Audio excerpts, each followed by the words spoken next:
வணக்கம்.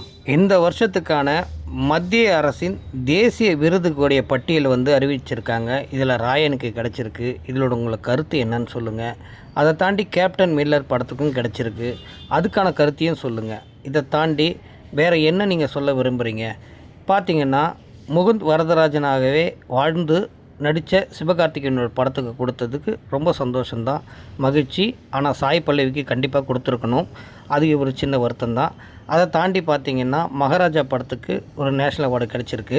இதுவும் நம்ம வரவேற்கத்தக்க ஒரு விஷயந்தான். அதுக்கான ஒரு மகிழ்ச்சியை தெரிவிச்சுக்கிறோம். இது இல்லாமல் மெய்யழகன் படம் உண்மையிலே ரொம்ப ஒரு அருமையான படம், ஒரு நல்ல ஃபீல் குட் மூவி. இந்த ஃபீல் குட் மூவி மாதிரியான விஷயங்களுக்கும் வரவேற்பு கண்டிப்பாக கொடுக்கணும். இதை தாண்டி என் மனசில் சில விஷயங்கள் உள்ளது. தங்கலான், உடை அரசியல், விக்ரமுடைய மிகப்பெரிய அளப்பரிய அவருடைய நடிப்புக்கு ஒரு மிகப்பெரிய சான்றாக இருந்த படம். அந்த படத்துக்கும் அந்த படம் பேசிய அரசியலுக்கும் ஒரு நல்ல விருது கிடச்சிருக்கலாம். வருத்தம். அடுத்து பார்த்திங்கன்னா, ரப்பர் பந்து ஒரு சாதாரண ஒரு விஷயத்தை ரொம்ப அழகாக மென்மையாக கொண்டு போனாங்க. ஒரு நல்ல அரசியல் படம்.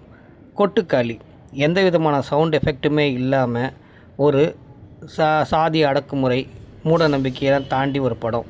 விடுதலை இந்த படத்துக்கும் கொடுத்துருக்கலாம். இதோட உங்கள் கருத்து என்னன்னு சொல்லுங்கள்.